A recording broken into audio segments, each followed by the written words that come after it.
Hi, I'm Michelle Maha Vidya, and today I have Shelli Mullins. And so, one of the things I wanted to do was create a platform of connecting people that are in the healing path and finding our way of lights, lighting lights. And Shelli is definitely one of the larger lights out there right now in the world. And so, I wanted us to meet her and to understand what she's doing and for her to talk a little bit about her path right now. Thank you, Shelli. Thanks for having me, Michelle. This is such an honor, and it is really a pleasure to talk about the things in my life that are my passions. So I'm really grateful to be able to share this experience with you, sister. Yeah. Thank you. Thank you so much. So we've been talking a little bit. So we're just going to kind of flow back into where we were, but we were talking about community Mhm. and the importance of building community and this balance between male and female energies.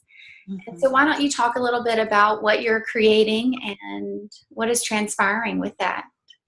My favorite subject. Thank you for going right to it. I started out really focused on women's work, and I really felt comfortable.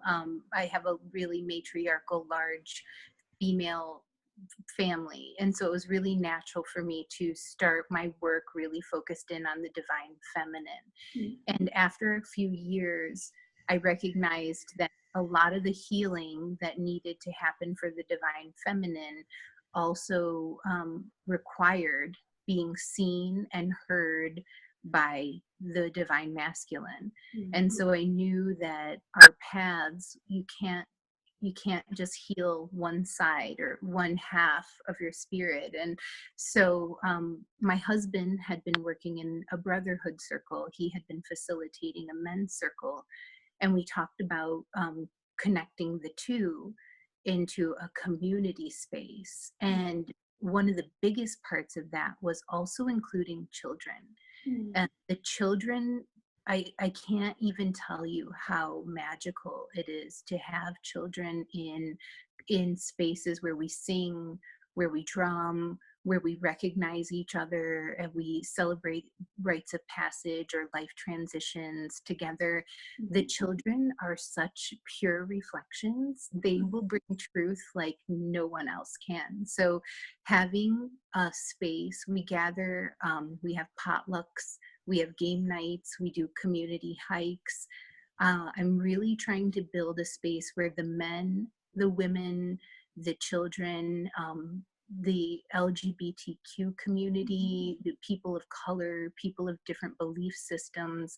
I want everyone to have a place where they can gather and they can feel like they're welcome and seen no matter what. Mhm. As long as I ask that we treat the space like a sacred space. So we respect each other as far as not, we don't really process anger in those spaces with the children present. Mhm. That's something we do more. If you have some things that bring up anger in you to unpack, that would be done more in the private circles. But the community circles are where we do a lot of celebratory, a lot of unification, a lot of Mhm. recognizing that we are all more similar than we're different. Mhm. And that is, it's really growing and expanding. And I always judge, well, not judge, but I would say I recognize my path by the amount of synchronicity and coincidences and magical miracles that pop up. Mhm. And since I've really immersed myself in community, it's amazing the affirmations that are coming through of seeing individuals step into their power, seeing relationships really blossom, seeing children really living from the heart and having a safe space to speak. This last Sunday when we gathered, a little girl in our community stood up and read one of her writings out loud to the whole group, Mhm. and she was heard and celebrated. Wow. It made me feel so good to Mhm. know that she's going to grow up that way. Like she's Mhm. going to grow up knowing that the men, the women, the other children will hear you in your community when you have something on your heart, and that they'll help you process it and sit with you and hold you through that. That to me is the work. Right. And this has been a transition into this from, where we've all come from and the belief systems that we were all taught, right? Hmm. Can Yeah, you and talk a little bit about that transition for you or what you've experienced? for me, I think part of youth, either linearly or spiritually, is compartmentalizing and comparing. And so I grew up going, am I Wiccan? Am I Buddhist? Am I Hindu? And I was always trying to find exactly what my label was. You know, you go through self-discovery years and you want to find who you are. And so I have traveled through so many different teachings, so many different experiences, and a lot of it has led me back to honoring the message over the last year and a half that has been coming through to me is really honoring my ancestry and really going back to the traditions of my culture that is my bloodline. And I know that some people don't have the privilege of doing their DNA test or knowing exactly where their lineage or their bloodline comes from if they've been separated or estranged from their blood family. So I recognize that could be a sensitive subject for some, but what has come from that is learning that your ancestors are trying to have a conversation with you. They want you to know that mainly you're loved, and that you are here for a reason. So I don't think that you necessarily have to know exactly where on earth your people are from, as long as you're open to accepting that there is a message coming through from another place beyond, that we are love, and that is the highest message of. Right. And it comes through what resonates sometimes because Mhm. I didn't have DNA tests, growing up. I mean, it is a privilege for this younger generation, but many of us had to just figure out what resonated. Mhm. When we grew up, like we were talking about growing up listening to Madonna. And then, as like now I listen to shamanic drumming and it really resonates with me, and I don't need to know that I have Celtic roots or roots in another country in my DNA to necessarily know that that drumming resonates something within me, that it makes me feel connected in a way. Yes, the heart of a lot of the work that I do, a lot of my healing work is in building a spiritual language, and that looks different for everybody. Some people build a spiritual connection through their garden. Some people build a spiritual connection through drumming. Some people build a spiritual connection through community. Everybody has a different way of feeling that big heart swell, that like big, huge, warm, fuzzy feeling that comes over you when you know that you're doing something you truly love, something that is part of you authentically. That to me is source, spirit, the universe, whatever name you want to apply to that. That feeling is a little sliver of that energy. And I think that what we're all doing is building a spiritual language to be able to communicate with that part of ourselves so that we can give and receive information quicker. We can know that term, know thyself. I think that's what we're all aiming at, is to truly know ourselves. And if we are essentially joy, knowing what brings us joy, and it's different for everybody. Right. And we're all part of that community, and to know ourselves within the community, what is our role in the community, is so important. Oh, So yes. right now you're on a farm in the Midwest. And so tell us a little bit about what you do on just like your day-to-day routine and what what spirit teaches you during that.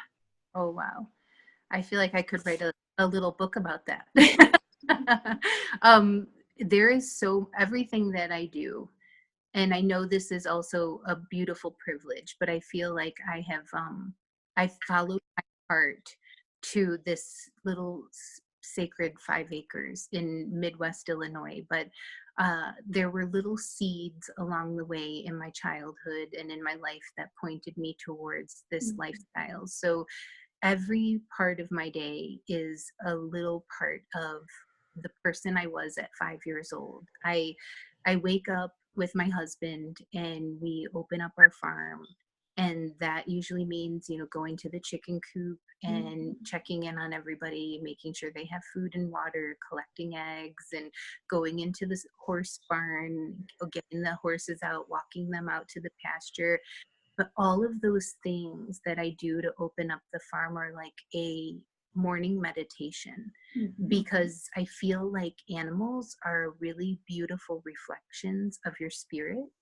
And living in nature has really shown me that the vibration that you're putting out, animals and plants will respond to.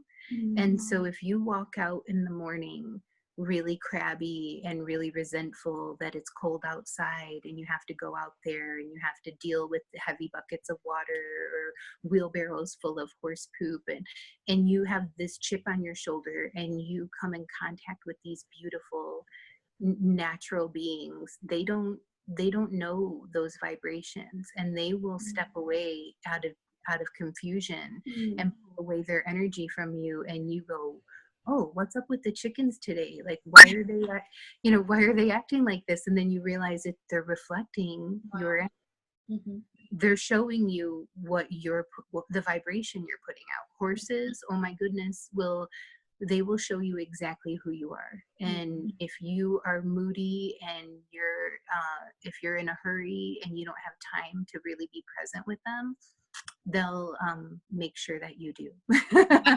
Wow. And it's so beautiful too, because, one of your messages is about community and that we all have our place no matter where we are. And even so, if we're not on the farm, but in the city, and we walk out into the city and we face a person and we're met with that same energy, right? And so tell us a little bit about how we can, do this any place that we are in the world. Oh yeah, this was, so this is funny, I just had this conversation like 2 days with a young man who was on my farm asking me about beekeeping.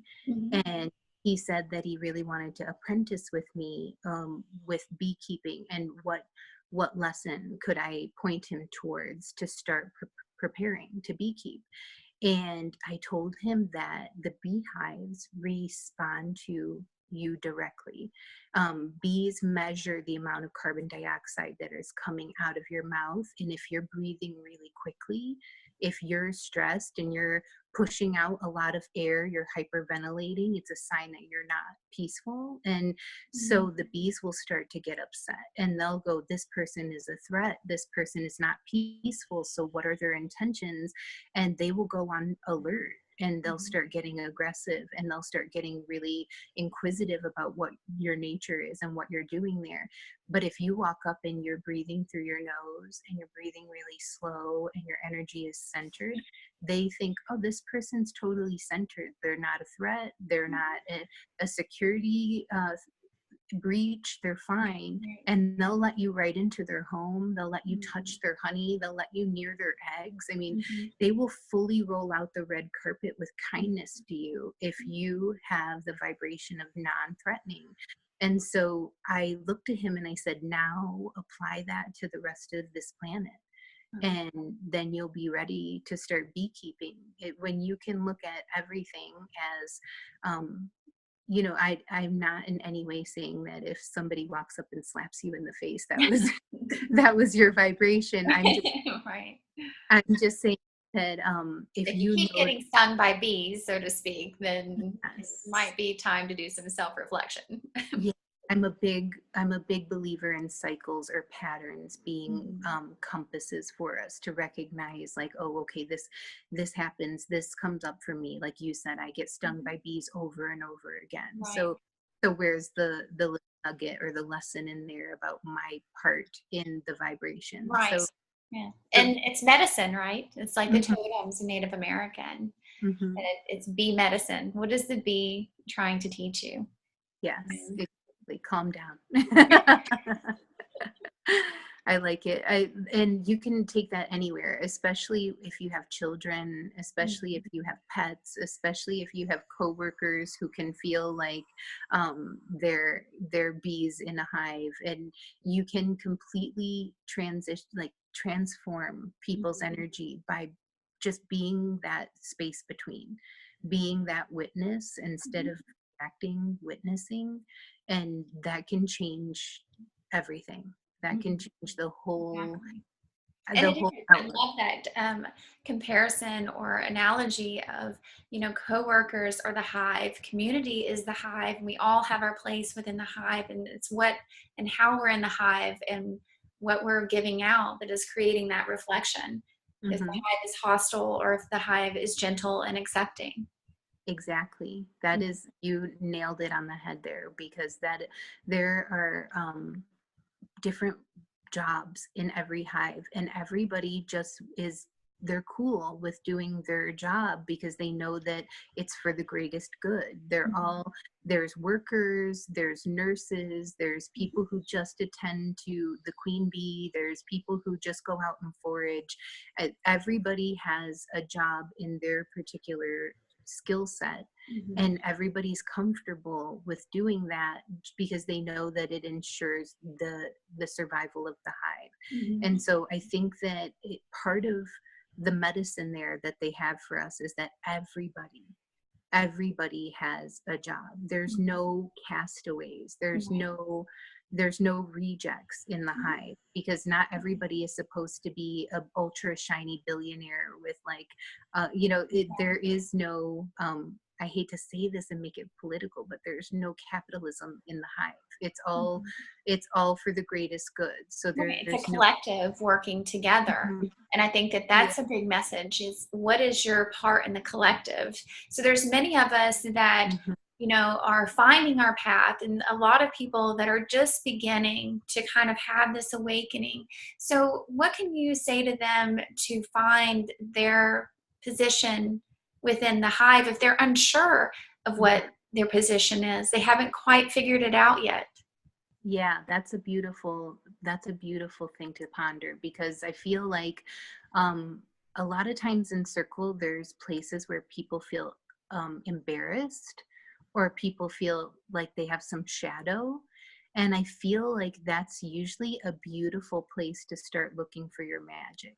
If Mhm. there's something about you that happened to you, or that you feel makes you strange or unique or really sets you apart, and it usually is the first door into your medicine. Mhm. And so if somebody comes into circle, for instance, and says, I'm really conscious of my body. I've had body struggles my whole life. I know in the back of my head that they're going to bring some beautiful medicine to self acceptance and self awareness.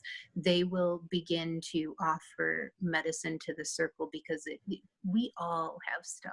Everybody has stuff that they think that the world doesn't want to see, Mhm. and the truth is we need to see it. We need to see each other's stretch marks. We need to see each other's bumps and Mhm. lumps, and if we see too much of the same, we pick ourselves apart because we're not the same. And so it's really important that we recognize that our medicine is going to be completely unique.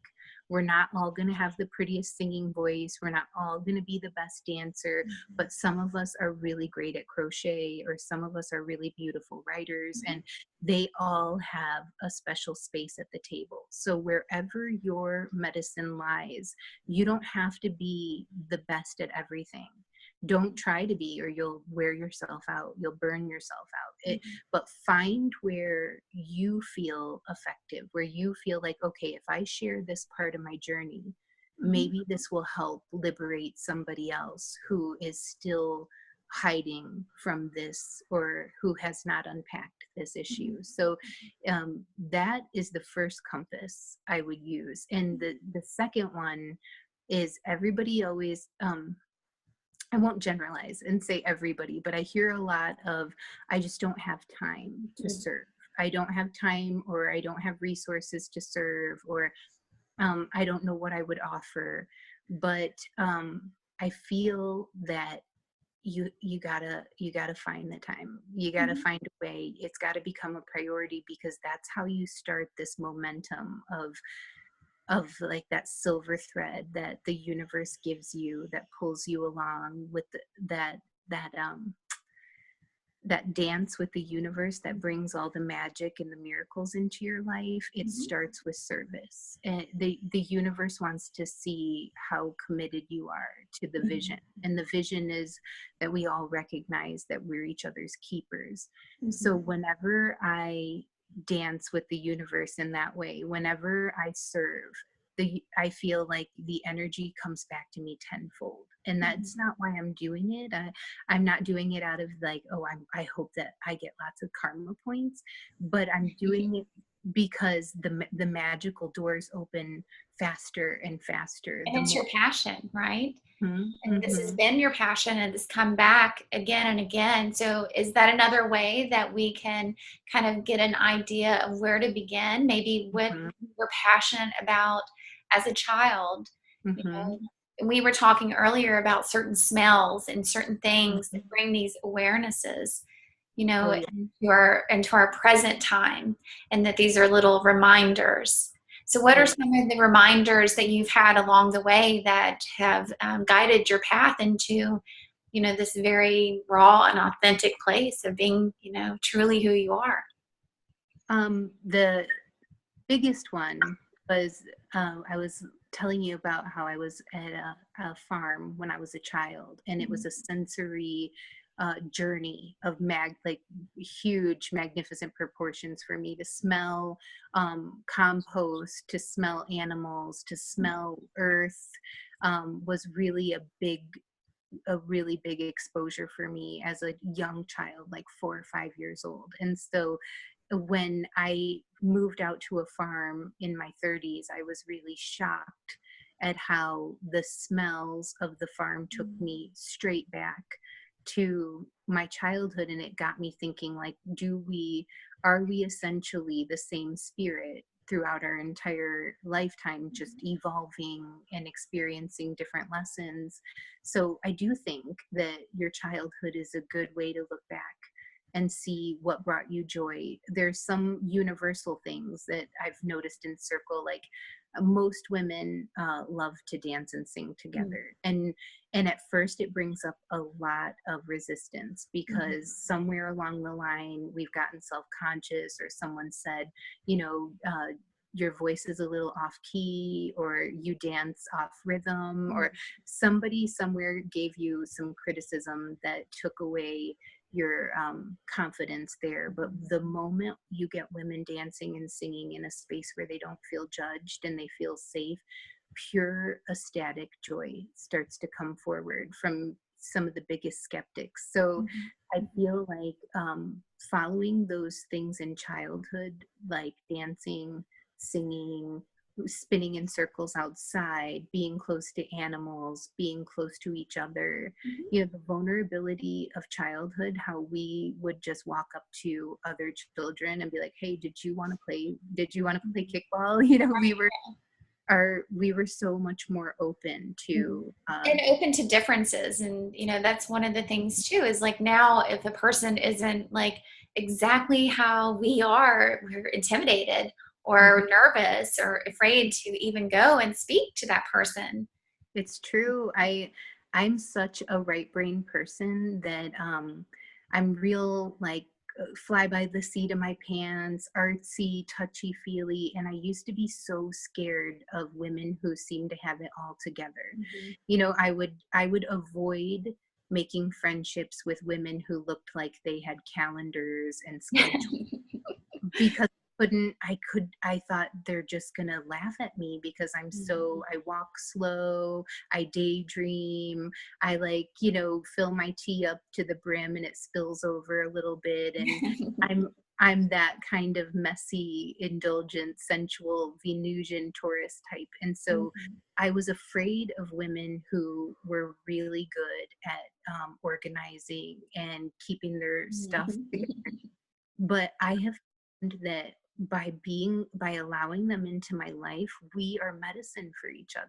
Like, Mhm. it's really important that I see that there are benefits to being organized, and I think it's really important that they see that Mhm. there's joy in being spontaneous, that we are really good medicine for each Right, other. and that we're all part of this collective together. And Mhm. so I am you and you are me. It's Mhm. just a different expression in this moment of, Exactly. of oneness, right? Yeah, and there's no right or wrong. It's all just a spectrum of like color. We're Mhm. all just different beautiful colors, and there's no perfect color. Mhm. There's no right color to be in the rainbow spectrum of Right. all. I It, love that. Yes. mhm. And you mentioned earlier, it's like Sesame Street. Yeah, that's our theme today, is the beautiful simplicity, the divine wisdom that came through some of the shows we watched as kids, like Mr. Rogers. I Mhm. totally took advantage of. I don't think I realized as a child what a beautiful message he was sending through, and now as an adult raising my own kids, I'm like, where are you, modern day Mr. Rogers? You're right. Yes, yes. Mhm. And he's just now, I've seen a post last week where he's still being honored for his work and stories that are coming out about really that he was Mr. Rogers. He was like that on camera and off camera. You know, Yeah. that was just, he was being himself.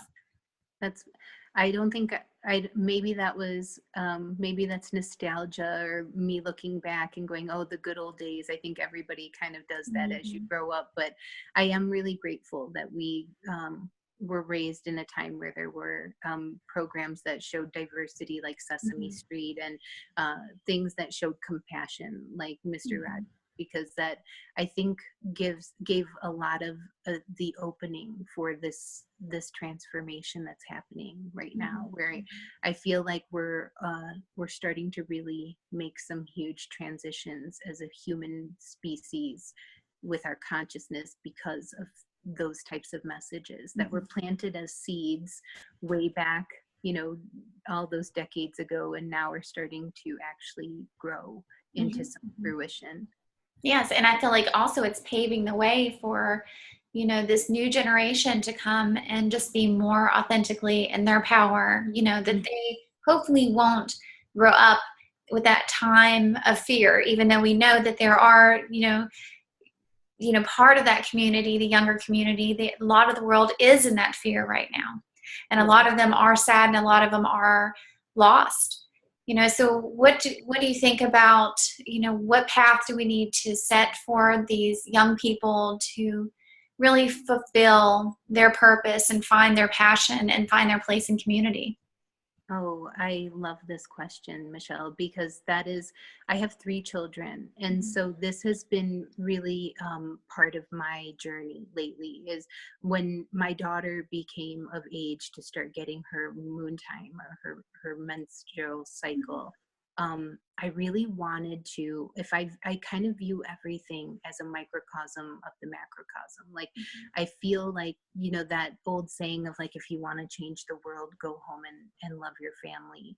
Mhm. I feel like I wanted to change the shame and the perceived dirtiness or wrongness about a woman's cycle with my daughter. Mhm. And so I used her as like by the proxy for all women everywhere. And I honored her so highly when she went through her time, when I knew it was coming, and she reached out to me and was like, Mom, I think I'm about to get my moon time. We had a ceremony and a ritual, and we sang together.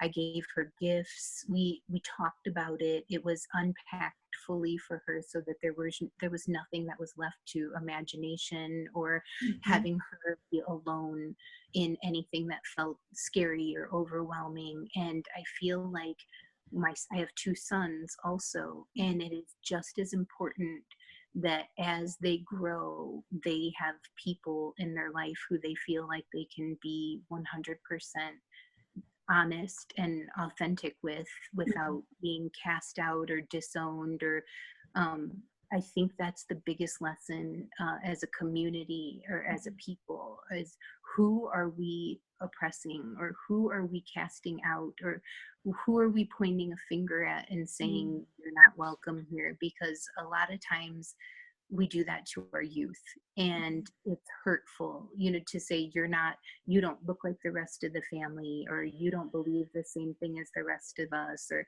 in this community you don't quite fit in.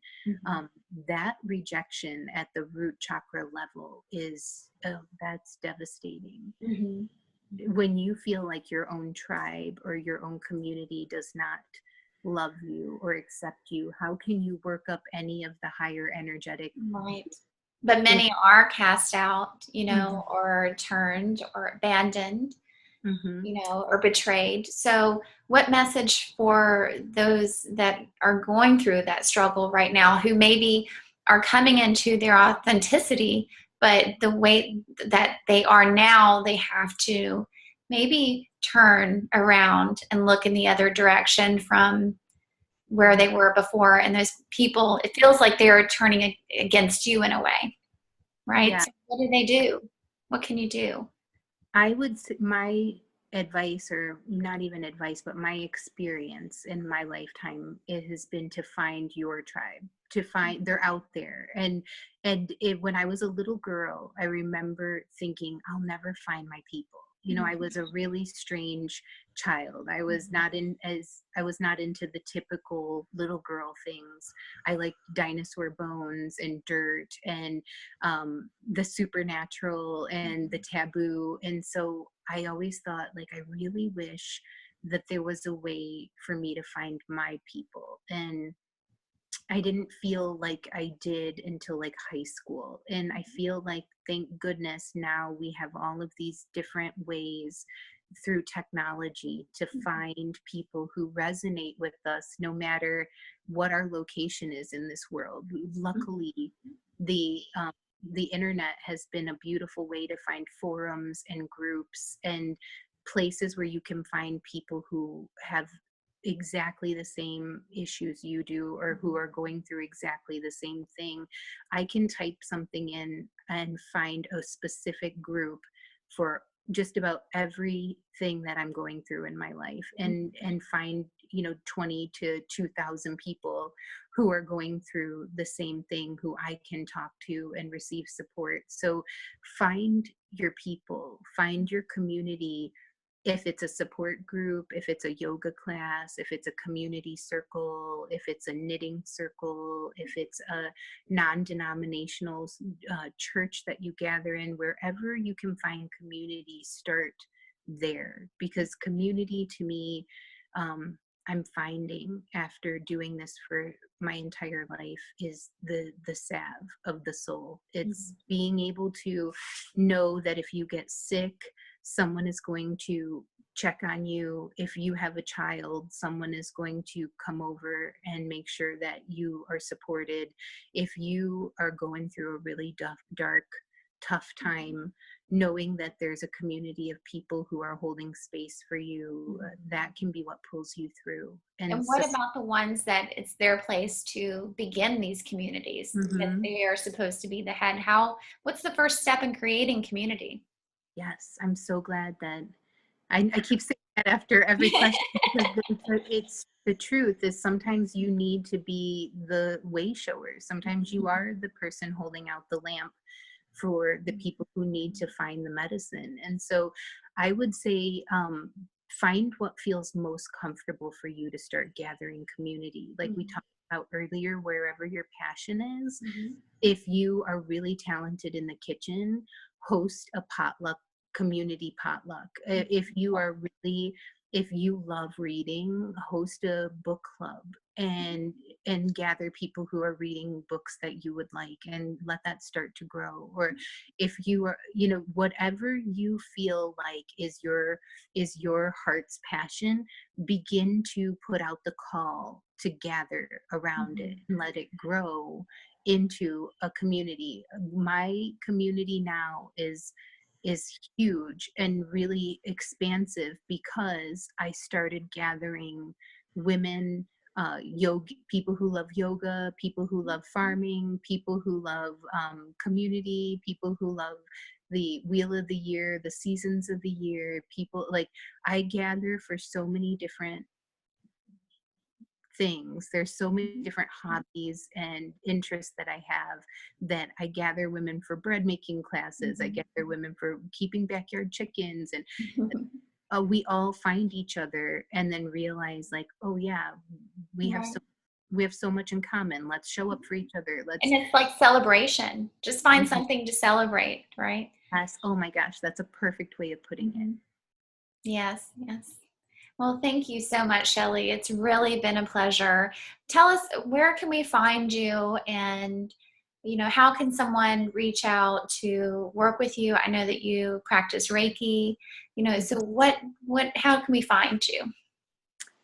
Facebook is honestly the best way to reach me. I am a professional cosmetologist, so if you need any kind of work in that, on Facebook as the Naughty Mystic. I also am just on Facebook as Shelli Mullins. If you want to send me a message and reach out to me, I have a little apothecary on Etsy under the name of Acidrus Apothecary, and that if you need any natural medicines from my farm or any natural beauty and wellness products, you can check me out there. Yeah. Otherwise, Facebook is really the easiest, most streamlined way for me to. Okay. And I'll put some links below because I know where your pages are, so I'll add the links in the Great, description so to make it easy. Well, thank you so much, thank sister. you. Much love and light. Same to you. Thank you.